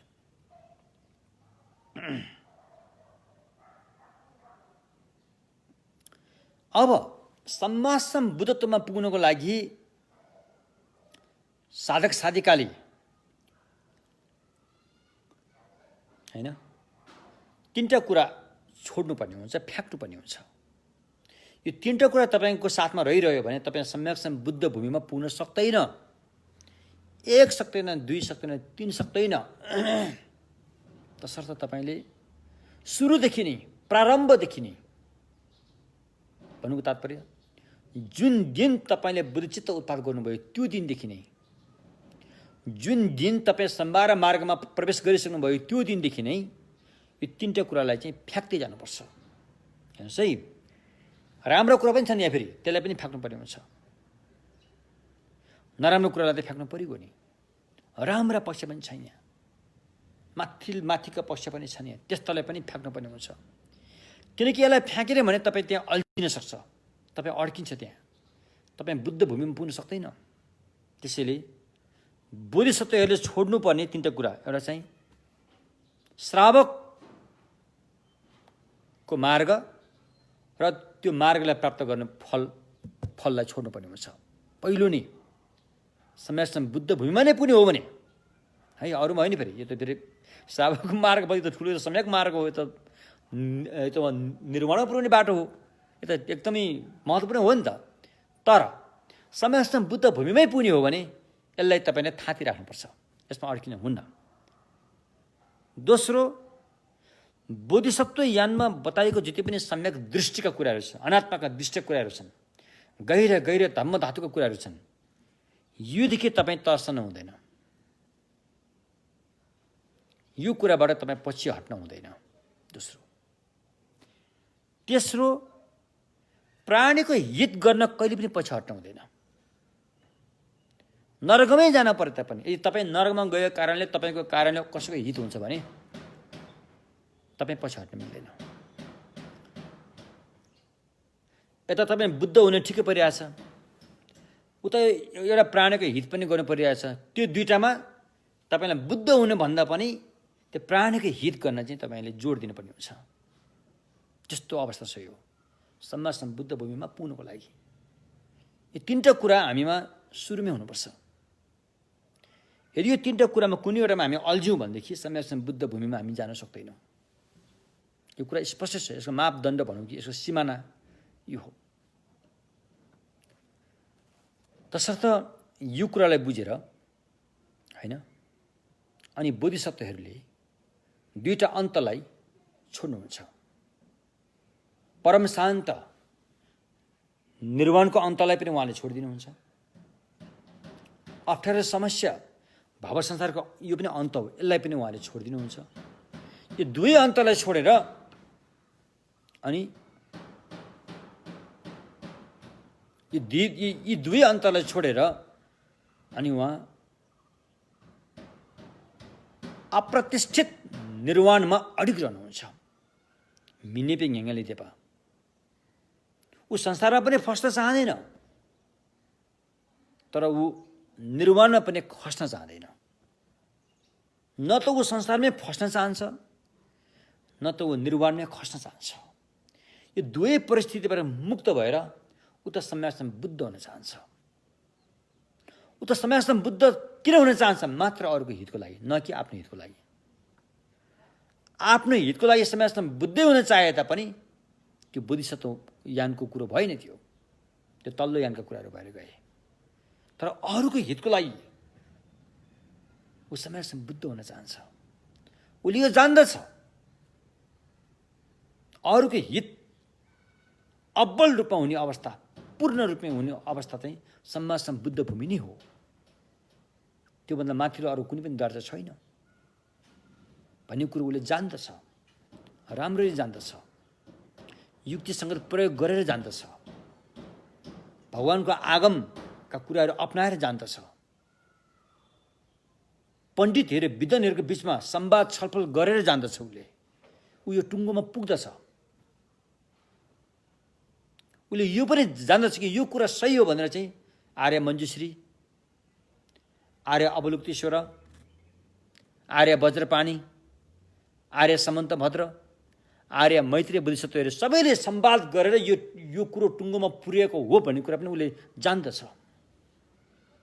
त्यस्ता महान प्रज्ञावान, महाकरुणावान जसले आफ्नो जीवन सम्पूर्ण प्राणीको हितको लागि समर्पित भएर लागि परेका छन्, यो कुरो उसले जान्दछ र ऊ बिचमा अड्किँदैन। त यस्तो किसिमले चाहिँ अनि बोधिसत्वले सम्यकसम्म बुद्ध भूमिमा पुग्नको लागि तत्परताका साथ, विश्वासका साथ, निरन्तरताका साथ ऊ लागि परेको हुन्छ। एवं प्रकारले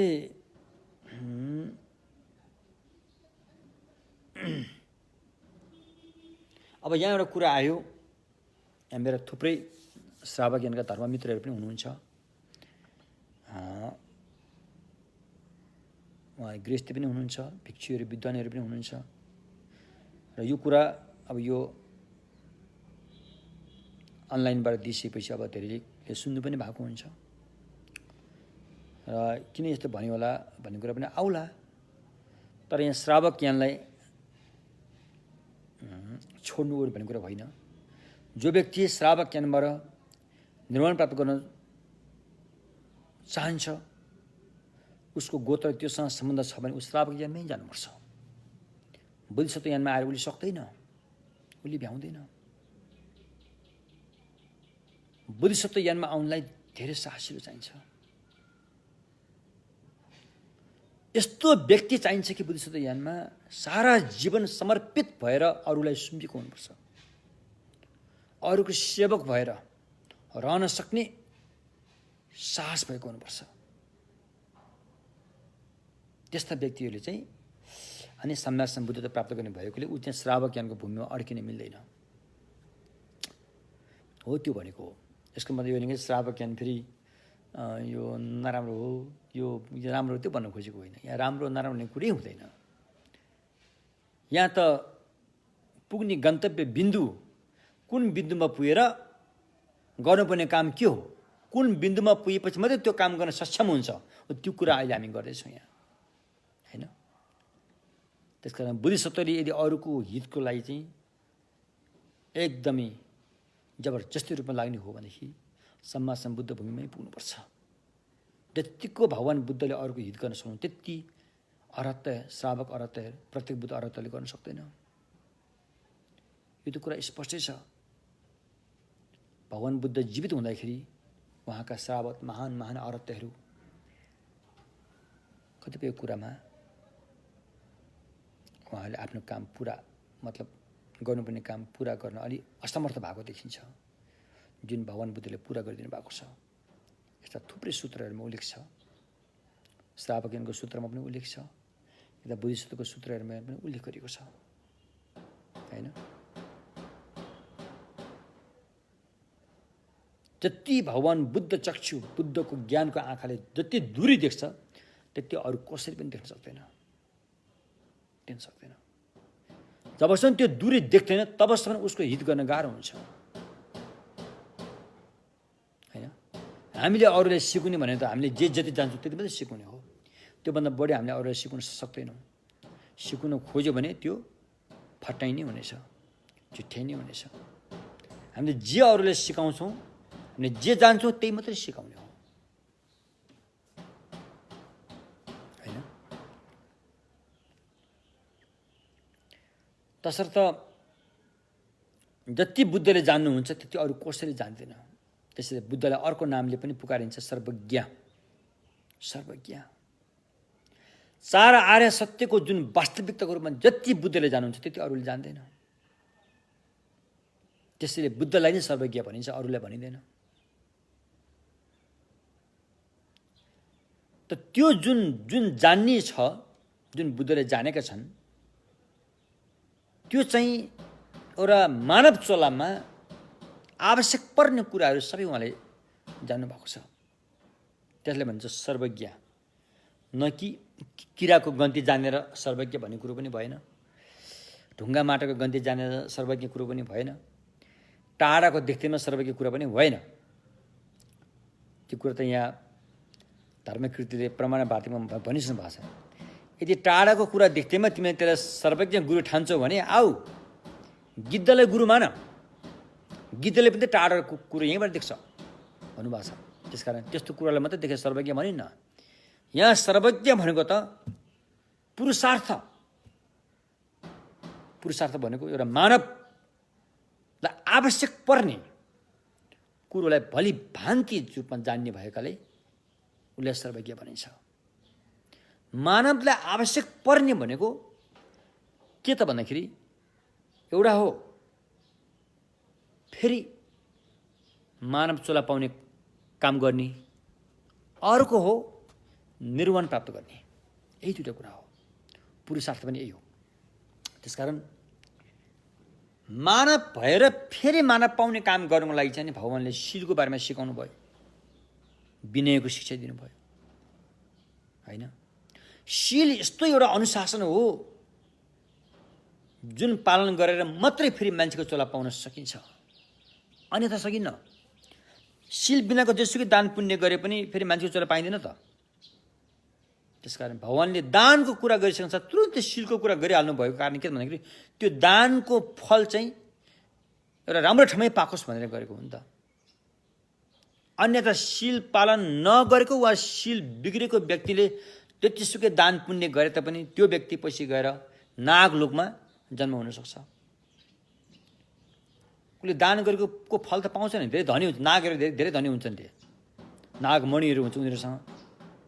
तर के गर्नु, नाग त फेरि पछिल्लोको। अब हुन त अहिले नाग देवता पनि भन्छन्, अब नागलाई सम्मान नगरे जस्तो होला। तर वास्तवमै अब यो भगवानको सम्यक मार्गमा यो विश्व ब्रह्माण्डलाई 6 भागमा अथवा कहिले 5 भागमा पनि राखिन्छ। त्यसमा चाहिँ नाग चाहिँ कुन लोकमा पर्छ भने नाग चाहिँ पशु लोकमै पर्छ। फेरि नाग पनि बुद्धिसत्वहरू हुन्छन्, तर उनीहरूको लोक चाहिँ पशु लोक नै हुन्छ। फेरि तसर्थ शील त्यति महत्त्वपूर्ण कुरा छ। त्यसमा पुरुषार्थ भनेको चाहिँ शील पालन गर्नुपर्छ। त्यही शील पालन गरेपछि मान्छेको चोला पनि पाइन्छ। त्यही शीललाई जग बनाएर अनि अगाडि बढ्यो भने मात्रै निर्वाण प्राप्त हुन्छ। श्रावकको निर्वाण पनि त्यहीँबाट प्राप्त हुने हो। प्रत्येक बुद्धको पनि र अहिले सम्यकसम्म बुद्धको पनि निर्वाण शील पालन गरेर नै प्राप्त हुन्छ। जति पनि व्यक्तिले निर्वाण प्राप्त गरे शील पालन गरेर नै गरे। जति पनि व्यक्तिले शील पालन गर्दैनन् निर्वाण त परै जाओस्, मान्छेको चोला पनि पाउँदैन। भनेपछि अब त्यस्ता कुराहरू प्राप्त गर्नलाई जुन कुरा जान्नुहुन्छ, सर्वत्र जान्नुहुन्छ, भलिभान्ति जानकारी राख्छन्, त्यसलाई भनिन्छ सर्वज्ञ हैन। यो खालको सद्गुण चाहिँ भगवानसँग मात्रै छ, जसलाई हामीले बुद्ध भन्ने नाम दिएका छौँ। उहाँसँग मात्रै हुन्छ। तसर्थ अनि त्यस्ता बुद्धिसत्वहरूले अनि मनको बारेमा राम्रोसँग जान्दछन्। मनमा आउने विकार, मनको व्याकुलता, मनको नकारात्मक पक्ष र अनि मनको सकारात्मक पक्षलाई उहाँले भलिभान्ति जान्नुहुन्छ। जान्नु कसरी हुन्छ भन्दाखेरि मनमा जति पनि आएका विकारहरू छन्, नकारात्मक सोच विचारहरू छन्, यी सारा कुराहरू चाहिँ अस्थायी हुन् भनेर जान्नुहुन्छ। मनको सकारात्मक पक्ष चाहिँ मनको स्थायी हो भनेर जान्नुहुन्छ। अस्थायी पक्षले हामीलाई समस्या पैदा गर्छ, स्थायी पक्षले समस्याको समाधान गर्छ भन्ने कुरा उहाँहरूले राम्रोसँग जान्नुहुन्छ। त्यसकारण मानवको लागि नवीन हुने यो कुराहरू, जसको बारे भगवान बुद्धले भलिभान्ति जान्नुहुन्छ नि उहाँले हामीले चाहिँ भगवान भनिन्छ।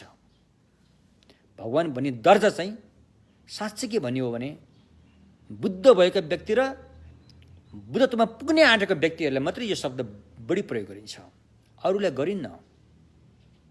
तर अहिले त जसले पनि भगवान भनिदिएको छ हैन। अब यो यस्तो भइसक्यो, अहिले यो शब्दलाई दुरुपयोग भयो। जस्तै अहिले एउटा चाहिँ हैन गाडी हाँक्ने व्यक्तिले पनि गुरु भन्ने गुरु शब्द प्रयोग भएको छ। एउटा बाहुनको छोरो पढोस् या नपढोस् पण्डित भन्ने शब्द त्यहाँ प्रयोग भएको छ हैन। यो त सबै शब्दको विकृति फैलिएको मात्रै हो। तसर्थ एउटा मानवता, मानवले प्राप्त गर्नुपर्ने कुरोलाई जसले भलिभान्ति जान्दछ, जानेर मात्रै होइन आफूले साक्षात्कार पनि गरेको छ, त्यस्ता व्यक्तिलाई चाहिँ सर्वज्ञ भनिन्छ। न कि किराको गन्ती, न कि टाढाको देखिने, यतिले मात्रै सर्वज्ञ भनिँदैन हो। यस्तो भयो। अब त्यसपछि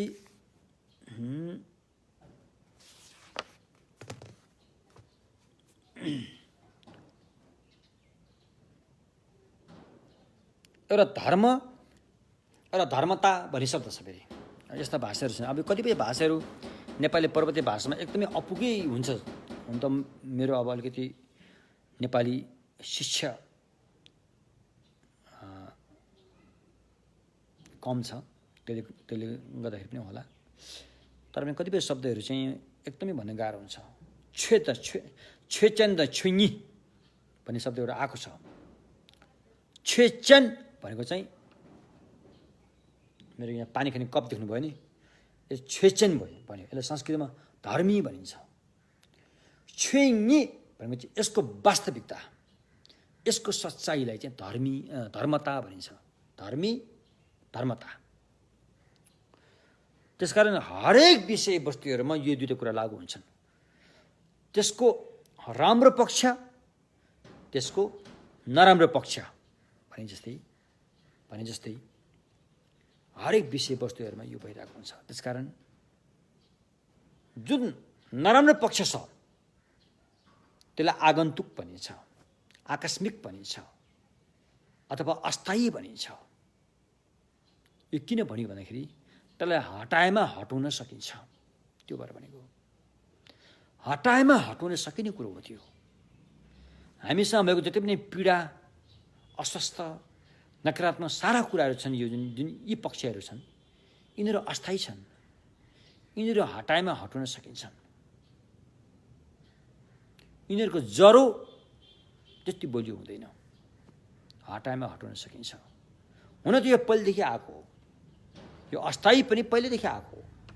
पहिला स्थायी र पछि अस्थायी आयो भने त्यो कुरो होइन। त्यसको लागि एउटा हामीले उदाहरणबाट बुझ्नुपर्छ। सुन खानीबाट सुन पनि निस्किन्छ, साथसाथमा सुनको खिया पनि निस्किन्छ। यो दुईवटा सँगसँगै आइरहेको हुन्छ, कुन पहिला कुन पछि भन्न त मिल्दैन। तर सुनको खिया चाहिँ अस्थायी भनिन्छ, सुनलाई चाहिँ स्थायी भनिन्छ। सुनको खिया अस्थायी भनिन्छ किनकि त्यसलाई हटाएमा हटाउन सकिन्छ, पोलेर गालेर त्यसलाई हटाउन सकिन्छ, त्यसैले त्यसलाई अस्थायी भनियो। त सुनलाई स्थायी भनियो, पोलेर गालेर घोटेर काटेर पनि त्यो सुनलाई हटाउन सकिन्न। सुन चाहिँ पहेँलो रहि नै रहन्छ, त्यसैले त्यसलाई स्थायी भनियो। त्यस्तै हामी मानवसँग भएको दया, माया, करुणा, प्रेम भावना चाहिँ स्थायी छन्। यिनीहरू विकास गर्दै गयो भने यिनीहरू चाहिँ राम्रोसँग चाहिँ अनन्त रूपमा चाहिँ यिनीहरू विकास हुँदै जान्छन्, यी सद्गुणहरू। किनकि यो स्थायी छ। र राग, रिस, मोह यिनीहरू चाहिँ अस्थायी हुन्। यिनीहरूको जग राम्रो हुँदैन। यो नक्कले कुरोलाई सक्कले भनेर पक्रेर बसेको हुन्छ। त्यसरी राग, रिस, मोहहरू चाहिँ अस्थायी छन्। अनि हामीले यो अस्थायी हुँदा हुँदा हामी चाहँदैनौँ। हामी राग, रिस, मोह, लोभ, लालच, ईर्ष्या, ड्रामा हामी फस्न चाहँदैनौँ। नचाहँदा पनि हामी किन फसिरहेका छौँ भन्दाखेरि चाहिँ हामी नक्कली र सक्कली भनेर हाम्रो अविद्याले पक्रियो। हामी भ्रममा पर्यौँ। हामी भ्रममा परेकोले नै हामी यसमा फसेको हो। बुझ्नुभयो नि के?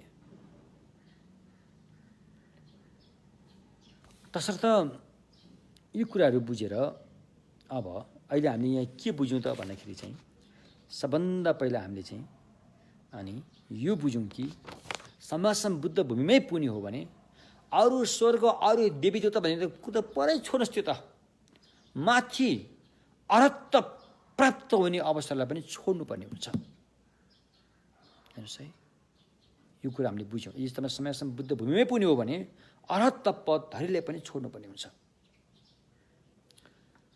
अर्को चाहिँ भगवान बुद्धले आज्ञा भएको बोधिसत्वको पिटकमा जुन चिज उल्लेख भएको, जुन विषयहरू उल्लेख भएको छन्, त्यहाँ गम्भीर कुराहरू छन्। त्यहाँ अनात्मा शून्यताका गम्भीर कुराहरू छन्। ती कुराहरू देखेर हामी तर्सन हुँदैन, डराउन हुँदैन।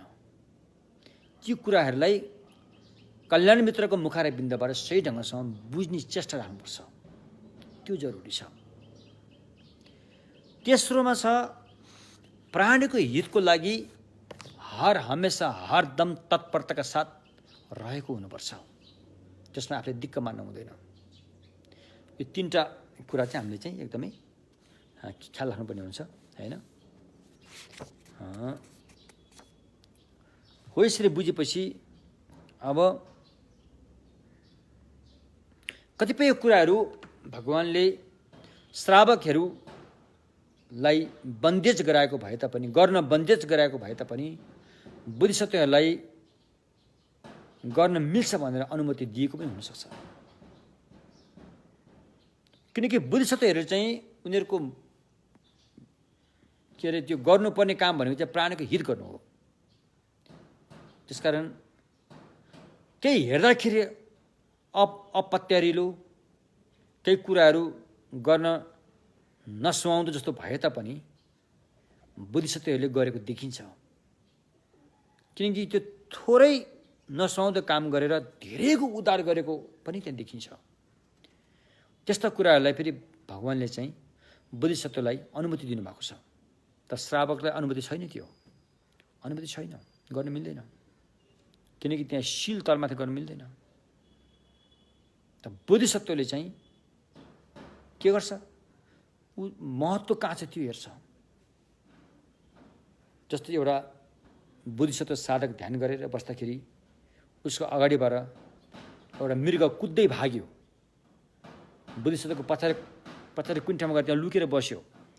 यता सिकारीले त्यो मृग लखर्ती आइरहेछ, सिकारीले त्यहाँ आइपुग्यो, उसले यो व्यक्तिले पक्कै पनि जान्दछ कि मृग कता गयो भनेर उसले सोध्छ, ए फलाना मेरो सिकार कहाँ गयो तिमीले देख्यौ भनेर सोध्छ। त्यति बेला बोधिसत्वले के गर्छ त? अब यदि उसले मृग गएको देखिन भन्यो भने उसको शील त्रुटि हुन्छ, शील भाँचिने सम्भव हुन्छ। यदि मृग गएको देखि भनेर उसले सच्चाइ सत्य कुरा भनिदियो भने मृगको ज्यान जान्छ त्यति बेला। भनेपछि त्यति बेला बोधिसत्वले शीलको महत्त्व र ज्ञानको महत्त्वलाई तुलना गर्दाखेरि ज्ञानको महत्त्वलाई बढी खातिर गर्छ। त्यसैले बरु यो शील त्रुटि भएको पाप म भोगौँला, यसको लागि नर्कमा जान परे पनि म जाउँला भनेर उसले त्यस्तो खालको एउटा ठुलो सोच, एउटा ठुलो साहस पैदा गर्छ। पैदा गरेर मैले मृग देखिनँ भन्छ उसले। तर यही कुरा श्रावकले गर्न अलिकति अप्ठ्यारो हुन्छ, किनकि उसको शीलको लागि बढी महत्त्व दिएको हुन्छ। कुनै पनि हालतमा शीललाई नै बढी महत्त्व दिनुपर्ने हुन्छ, त्यो लाइन नै त्यस्तै हो त्यो। त्यसैले उसले त्यहाँ ढाँट्न मिल्दैन एक किसिमले भने त्यो कुरा आयो नि यहाँ। त्यस कारण कतिपय कुराहरू भगवान्ले बोधिसत्वलाई गर्न श्रावकलाई बन्देज गराएको कुराहरू पनि बोधिसत्वलाई तिमीले यो कुरा गर्नु मिल्छ भनेर अनुमति दिएको छ भनेर बोधिचर्य अवतारमा शान्तिदेवले काक्पा नाम के ढेला नाङ रे, अरूलाई गर्न मिल्दैन भनेर बन्देज गरिएको भए तापनि बोधिसत्वलाई अनुमति दिएको छ अरे। त्यस्तो परिस्थितिहरू आउँछ होइन। तसर्थ अनि यसैले अब प्राणीहरूलाई छोड्न मिल्दैन बोधिसत्वले। बोधिसत्वले त यस्तो आँट गरेको हुन्छ, अब यो हामी जस्तो साधारण व्यक्ति यो सोच्न पनि सक्दैनौँ। बोधिसत्व त संसारै खाली बनाइदिन्छु भनेर लागि परेको हुन्छ, संसारै यो दुःखको संसारले पुरै खाली बनाएर सबैले बुद्ध बनाउँछु भनेर लागि परेको हुन्छु। हेर्नुहोस् है, अब यो अचम्मको कुरा हो। अब यो एक किसिमले हाम्रो हिसाबले त्यो पागलपन जस्तो लाग्छ। एउटा व्यक्तिलाई उद्धार गर्न त हामीलाई कति गाह्रो हुन्छ। उता राम्रो गर्यो यति उसले अवगाल गर्छ, उता राम्रो गर्यो यति उसले अब्जस दिन्छ, 3-4 पल्ट दिएपछि हामीलाई पनि दिक्क लाग्छ, अनि उसको हित हामी गर्नै सक्दैनौँ। तर त्यो बोधिसत्व भन्ने चाहिँ सारा संसारका अज्ञानलाई म बुद्ध बनाएरै छोड्छु, यसको लागि जे गर्न पनि म तयार छु भनेर लागि परेको हुन्छ उता। हेर्नुहोस् त कस्तो महानता, कस्तो उद्धार भाव। त्यस्तोलाई भने त भगवान् भोलि गएर बुद्ध बने तिनी व्यक्तिहरू हुन्। अब अहिले त के छ, आफ्नो स्वार्थको लागि अरूले केही गरेको श्राप दिने, उसलाई पनि भगवान् भनेका छन्। आफ्नो बुढा अरूले हत्या लिएर गयो भने उसलाई चाहिँ लडाइँ गर्ने, त्यसको बदला लिने, त्यसलाई पनि भगवान् भनेका छन्। आफ्नो चाहिँ उसमा के अरे आफ्नो श्रीमती धरीलाई चाहिँ के अरे जुवामा च्याखेर राखेर जुवा खेल्ने, त्यसलाई पनि भगवान् भनेका छन्। यहाँ भनेको भगवान्को दर्जा कहाँ पुगेछ, अब कसरी दुरुपयोग भन्ने कुरा त स्पष्टै छ। त्यसैले यस्ता बोधिसत्वहरू यस्ता महान हुन्छन् भन्ने कुरा हो नि त। यसको लागि अहिले हामीले जुन एउटा पुस्तक लेख्दैछौँ कर्म हेतु फलको बारेमा, त्यसमा सारा बोधिसत्वहरूको चाहिँ कुराहरू त्यसमा उतारेको छ, कसरी उहाँले प्राणीको हित गर्नुहुन्छ भनेर। कहिलेकाहीँ त बोधिसत्वले अर्कोको हत्या गर्न पनि पुगेको हुन्छ। हेर्नुहोस् है, त्यहाँ यस्तो विवश भएर अरूको हत्या गर्न पनि पुगेको हुन्छ, मात्र अरूको हितको लागि। यस्ता कुराहरू पनि त्यहाँ उल्लेख गरेका छन्। कुनै बेला बोधिसत्व व्यापारी भएर समुद्रमा 500 व्यापारी ती सबै व्यापारीहरू बोधिसत्व हुन्। फेरि एउटा व्यक्ति बाहेक अरू सबै व्यापारीहरू बोधिसत्व हुन्। त्यस्ता व्यापारीहरू लिएर समुद्रमा चाहिँ प्राणीको हित गर्नलाई, उद्धार गर्नलाई, धन सम्पत्तिको खोज गएर सारा धन सम्पत्ति मणि रत्न लिएर आउँदाखेरि जो व्यक्ति बुद्धिसत्व थिएन उसको मनमा लोभ जाग्यो। ऊ के चाहन्थ्यो, यो सारा धन सम्पत्ति त मेरै भइदियो भने मेरो कयौँ पुस्ताहरूसम्म पनि सुखी भएर बस्थे है भन्ने उसको सोचमा त्यो थियो। र अन्य व्यक्तिहरूको सोचमा के थियो, यो धन सम्पत्ति पृथ्वीमा ल्याउन सक्यो भने त कतिको उदार हुन्थ्यो। दिनका दिन प्राणी हत्या गरेर जीविका चलाउनेहरूले पनि त्यो प्राणी हत्या गर्दैन थियो होला।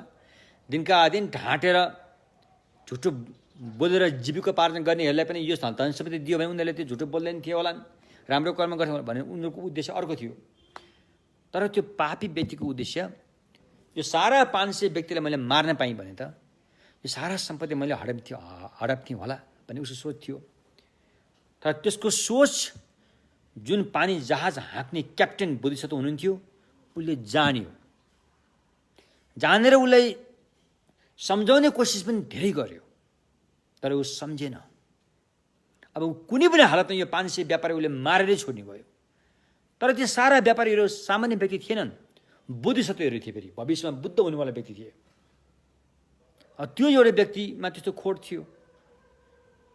अब त्यहाँ ऊ विवश भएर या त त्यो 500 व्यापारी र आफू स्वयं ज्यानबाट हात धुनुपर्ने थियो, या त कुरो एउटै थियो त्यसलाई मार्नुपर्ने थियो। यस्तो सङ्कट थियो त्यहाँ। त्यसमा ती क्याप्टन भएका बोधिसत्वले यसले यो 500 व्यापारी मार्यो भने त यसको भविष्य त टोटली अन्धकार छ, यसको जन्म कहाँ हो, कहाँ अब एकदमै अब दर्दनाक ठाउँमा पुग्छ। यो आफैले पनि ठुलो घात हुन्छ। उता त्यत्रा 500 बोधिसत्व चाहिँ यसरी जीवनबाट हात दिनु पर्यो भने उनीहरूकोबाट कति प्राणीहरूको चाहिँ उद्धार हुनेवाला छ पृथ्वीमा, त्यो पनि सबै चकनाचुर हुन्छ। अब के गर्ने त, बरु म यो मान्छेलाई मारिदिन्छु, यसलाई मारेको पाप जति लाग्छ म भोग्न तयार छु। म यसलाई यत्रा बुद्धिस्ट मारेको पापको भारी बोक्न म दिन्न, यसको भविष्य अँध्यारो हुन दिन्न भनेर ती बुद्धिसत्वले त्यो व्यक्तिको हत्या गर्छ। हेर्नुहोस् त, त्यस कारण परिआएको खण्डमा बोधिसत्वहरूले त्यस्तो एउटा चाहिँ हेर्दाखेरि हत्या त अपराध काम हो नि त, अपराध हो नि त हत्या त। तर त्यस्तो परिआएको खण्डमा बोधिसत्वहरूले ती कामहरू गर्छन्। यस्तो हो। त्यस कारण बोधिसत्वहरू भनेको त्यस्ता हुन्छन् कि अनि उनीहरूले त्यस्ता त्यो भइपरि आएको बेलामा परिस्थिति हेरेर उहाँहरूले चाहिँ काम गर्नुहुन्छ। तर त्यहाँ त्यो व्यक्ति हत्या गरेको पापको बदलामा उहाँले ठुलो काम गरेको मानियो, त्यहाँ ठुलो पुण्यको काम गरेको मानियो त्यहाँ। त्यस्तो हो, परिस्थितिले त्यो ल्यायो, त्यस्तो भयो। यी घटनाहरू पनि छन् होइन। तसर्थ हामीले यी कुराहरू बुझेर अनि फेरि अब एउटा लोभ, एउटा रिस, लोभलाई कहिलेकाहीँ राग पनि भनिन्छ। राग गरेपछि लोभ जाग्छ। रिस भन्ने कुरो छ, फेरि मन परेकोबाट चाहिँ राग लोभ पैदा हुन्छ, मन नपर्नेबाट चाहिँ रिस पैदा हुन्छ। पैदा हुने ठाउँ फरक फरक छन्। अब यो राग र रिस दुईटामा कुनै एउटा लिनैपर्छ भन्यो भने बोधिसत्वले कुन चाहिँ लिन्छ त भन्दाखेरि बोधिसत्वले रिस त कहिले पनि लिँदैन। किनकि रिसले चाहिँ हरदम प्राणीहरूलाई त्याग्ने काम गर्छ, आफूबाट टाढा फ्याँक्ने काम गर्छ। राग र लोभले चाहिँ नजिकिने काम गर्छ। त्यसकारण बोधिसत्वले जान्दछ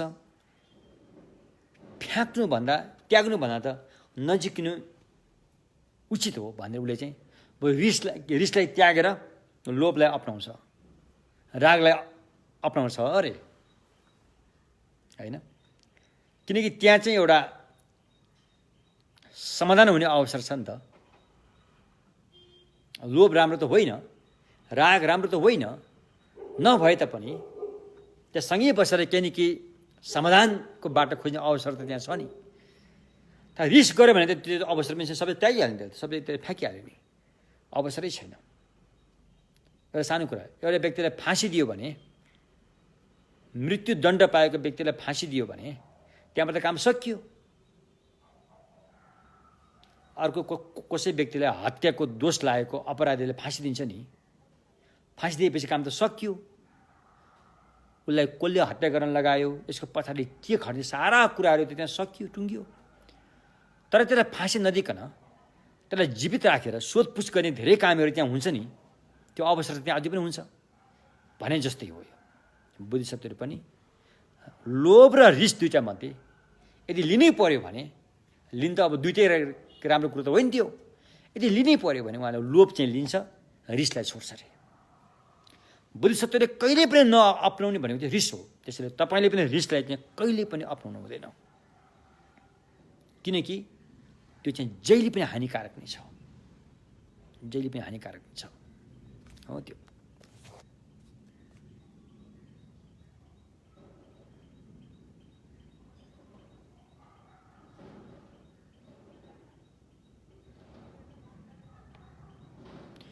अब त्यसपछि हामी मूल विषयमा आएका छौँ। साधना कसरी गरिन्छ त? यी सारा अभ्यासहरू हाम्रो जीवनमा सजिलोसँग, खुसीका साथ, न कि जबरजस्ती, न कि करकाप, खुसीका साथ कसरी अप्नाइन्छ त अरे, होइन? त्यो कुराहरू हामीले बुझ्नु पर्यो। यहाँ के बताइरहेको छ भन्दाखेरि ठुलो सुख पाउनलाई थोरै मेहनत गर्नुपर्छ भन्ने कुरो हो। यो संसारमा चाहिँ के छ भने ठुलो मेहनत गरेर सानो सुख पाइन्छ। यहाँ त्यो हो हामीले दैनिक गर्ने कामकाज सबै यो चाहिँ धेरै मेहनत, तन मन वचन त्यहाँ 24 घण्टा खर्चेर सुख चाहिँ थोरै पाइन्छ, त्यो पनि एकछिन सक्छ। तर यहाँ भगवानको मार्गमा थोरै मेहनत गरेर ठुलो सुख पाउने बाटो हो। यो त्यस्तो बाटो हो। फेरि ठिक उल्टो छ है। सांसारिक सुख चाहिँ धेरै मेहनत गरेर थोरै सुख पाइन्छ। त्यो यो भगवानको सम्यक मार्गमा थोरै मेहनत गरेर धेरै सुख पाउने बाटो हो। त्यसैले यसलाई के भन्छ? सुगत मार्ग। सुगत, सुखकै बाटोबाट सुखकै फल पाउने भएकोले अनि भगवानको नाम पनि के राखियो? सुगत भनियो। अनि बाटोलाई पनि सुगत मार्ग भनिन्छ। त्यस्तो हो। त्यसैले अब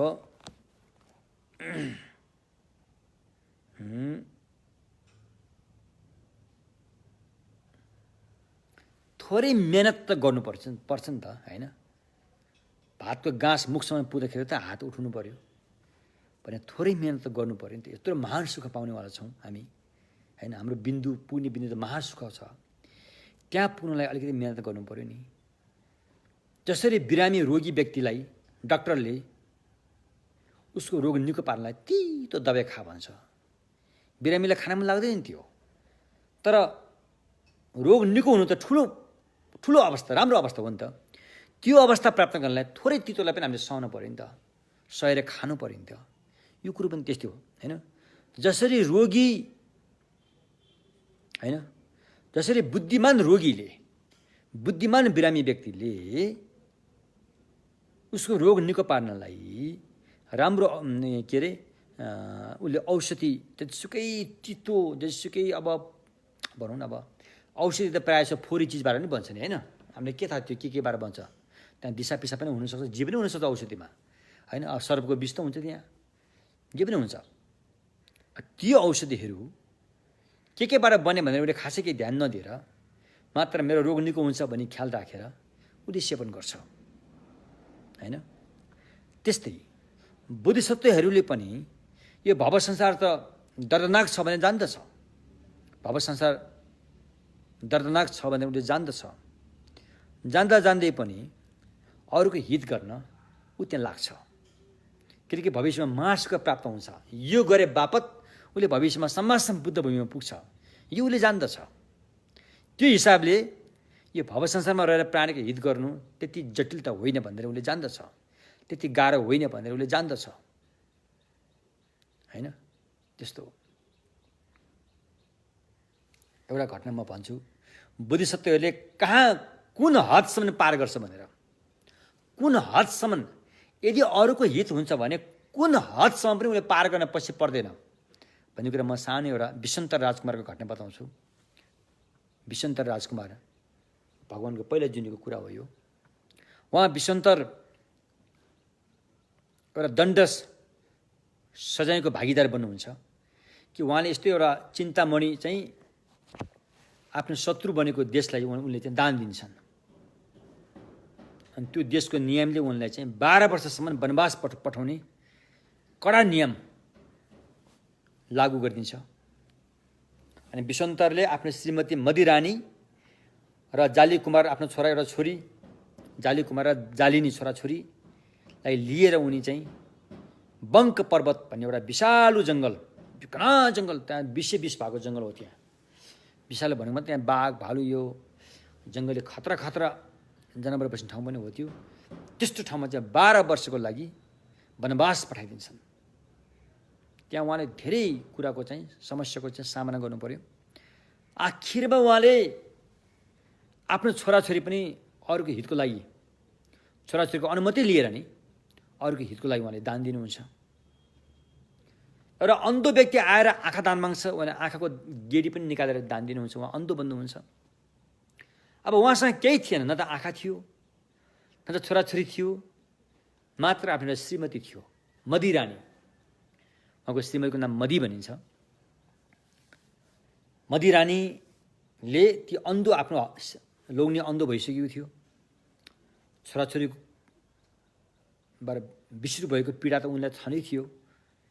तर पनि उहाँ पनि बुद्धिसत्व हुनुहुन्थ्यो मदिरानी।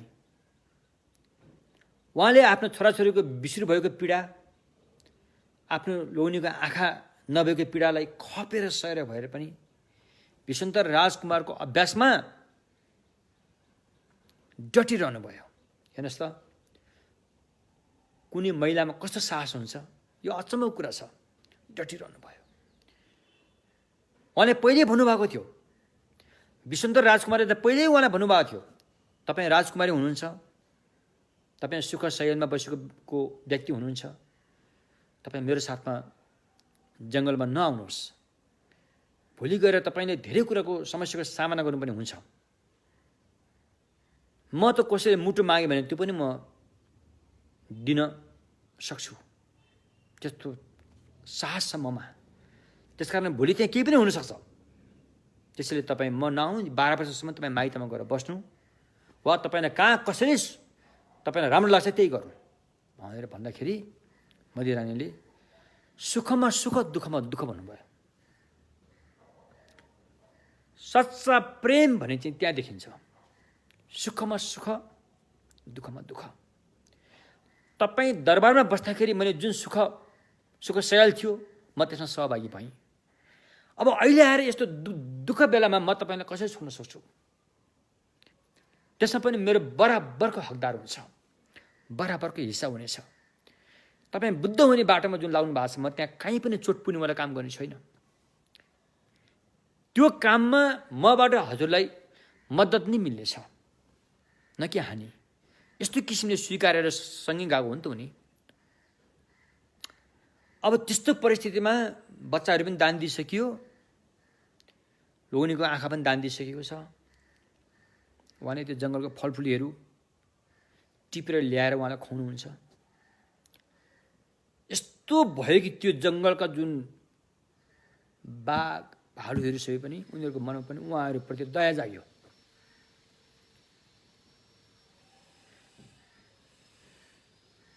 अनि त्यो मदिरानीले बाघ भालु भएको ठाउँमै जानुपर्ने थियो फलफुल टिप्नको लागि। ती बाघ भालुहरू, हिंसक जनावरले कहिले पनि आक्रमण गरेनन् उनलाई, आक्रमण गरेनन्। उहाँमा यति मैत्री करुणाको भावना थियो, त्यो शक्तिले गर्दाखेरि प्रकृतिले पनि उसलाई चाहिँ आक्रमण गरेन, र ती हिंसक जनावरहरूले पनि ती मदिरानीलाई आक्रमण गरेनन्। त्यस्तो आँट, त्यस्तो साहस भएर चाहिँ त्यो जङ्गलमा पस्नु भएको थियो। अब त्यहाँ एक दिन के हुन्छ, 80 वर्ष नागेका 90 वर्ष नागेका दुईजना बाहुन बाजेहरू घुम्दै फिर्दै त्यहाँ आइपुग्छन् उहाँको कुटीमा।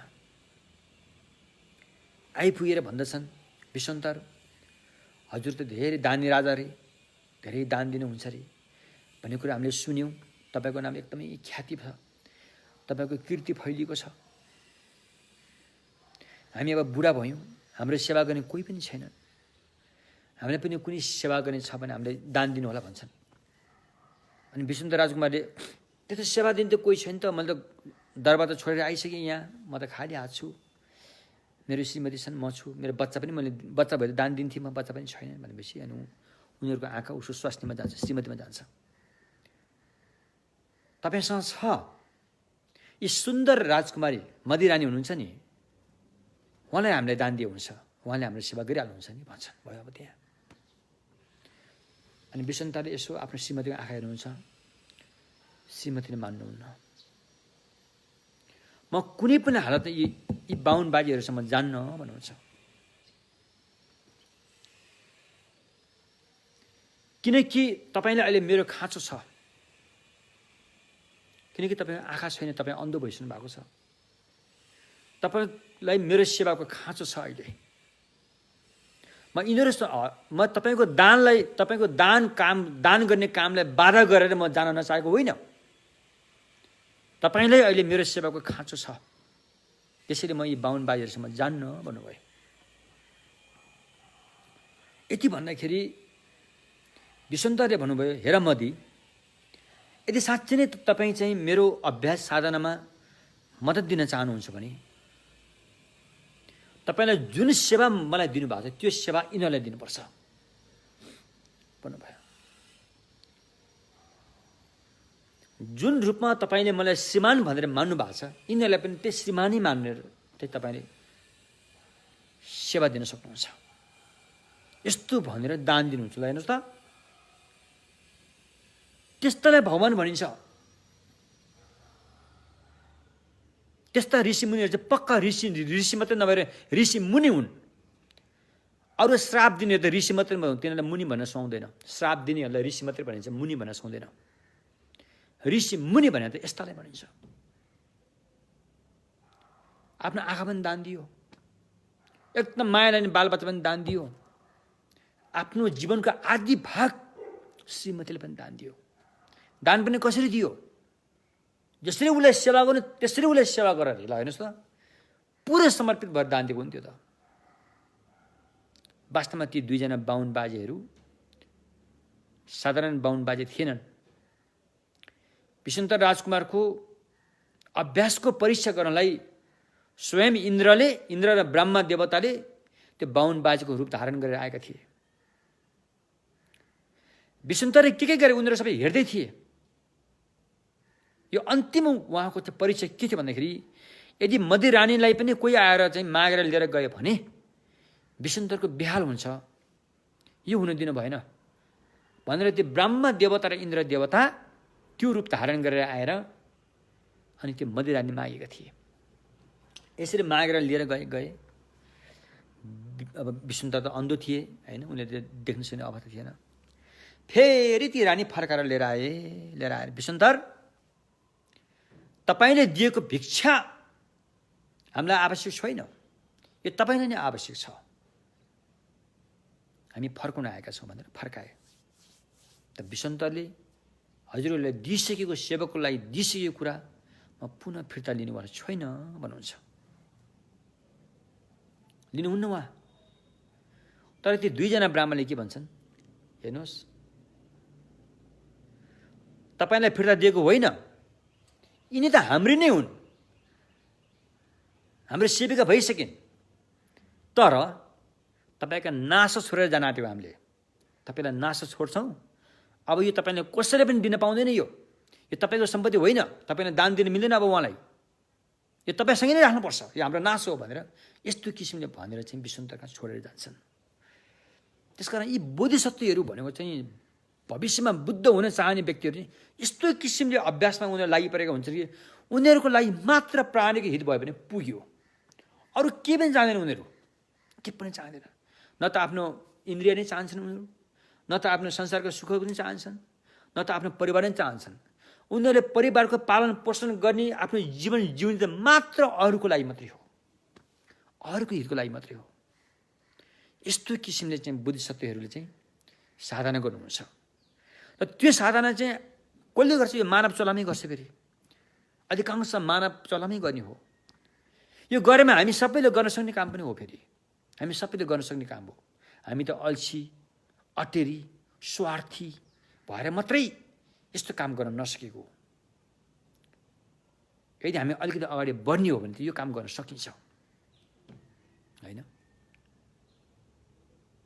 अब यस्तो काम गर्यो भने त विश्व शान्ति भइहाल्यो नि अशान्ति कहाँ पो रहन्छ र अनि सबै अरूको लागि जीवित नै भएपछि शान्ति भइसक्यो त्यहाँ शान्ति आइसक्यो त्यहाँ न त त्यहाँ शत्रु हुन्छ न त यी त हाम्रा मित्र हुन् नि भनेर त यहाँ छुट्याएर चाहिँ नत्र मित्र नि त्यहाँ कोही हुन्छ त्यहाँ सबै हुन्छन् सबै सबैको लागि हुन्छन् पवित्र शान्ति भने त्यो हो यस्ता कुराका छेस्का समेत पनि जानकारी नभएका व्यक्तिहरूले विश्व शान्ति गराउँछु भनेर लागेर कहीँ गर्छ त्यसले कहीँ यो काम पुरा हुन्छ सक्दैन यो काम पुरा गर्न सक्दैन नक्कल त गर्छ फेरि त सक्कली रूप त उनीहरू स्वार्थी छ त्यहाँ त्यस्ता व्यक्तिहरूले विश्व शान्ति गर्न सक्दैनन् त्यसकारण हामीलाई यिनीहरूले शान्ति यस्ता व्यक्तिहरू त्यहाँ जुन टाउके भएर शान्ति ल्याउला भन्ने कुरा आशा पनि छैन हामीलाई आशा पनि छैन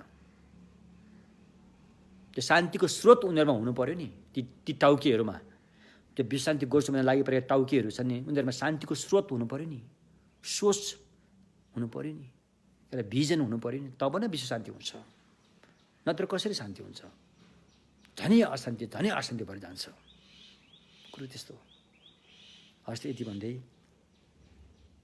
आजको प्रवचन म यहाँ विश्राम गर्छु बाँकी फेरि अभ्यास गर्ने तौर तरिकाहरू क्रमशः भोलिदेखि सुरु हुन्छ हामी अलिअलि ध्यान पनि सिक्दै जानेछौँ होइन कमसेकम हामी प्राण त्याग्ने बेलामा मुसुक्क हाँसेर प्राण त्याग्न सक्नु पर्यो त्यो ठुलो कुरो हो नि त आइया आज मरि भनेर चाहिँ मनमा चाहिँ राग रिस मोह पैदा गरेर चाहिँ अन्धकारमयमा चाहिँ प्राण त्याग्नुभन्दा मुसुक्क हाँसेर खुसीका साथ एउटा पुरानो फुलबारीलाई छोडेर नयाँ फुलबारीमा गा जस्तो ढङ्गले प्राण त्याग्न सक्यो भने त मान्छेको चला पाएको त अनि सार्थक भयो नि त ती आमाले 9 महिनासम्म पेटमा दुःख गरेर पालेको थियो त्यो सार्थक ती आमा चाहिँ धन्यवादका पात्री भयो नि त ती बाउले पसिना चाहिँ खलखल बगाएर चाहिँ हामीले पालेको ती बाउ पनि धन्यवादका पात्र भयो नि त हामी यो पृथ्वीको भार भइन नि त होइन त्यस्तो कुरो हस् यति भन्दै पुण्य परिणाम गरौँ सोनम दिए थम्जे सिबाङे थम्ने ङेपे डना फम्जे ने केगा नाचे बलों ठुबाई सिपे छोले डो ढोलो राइशो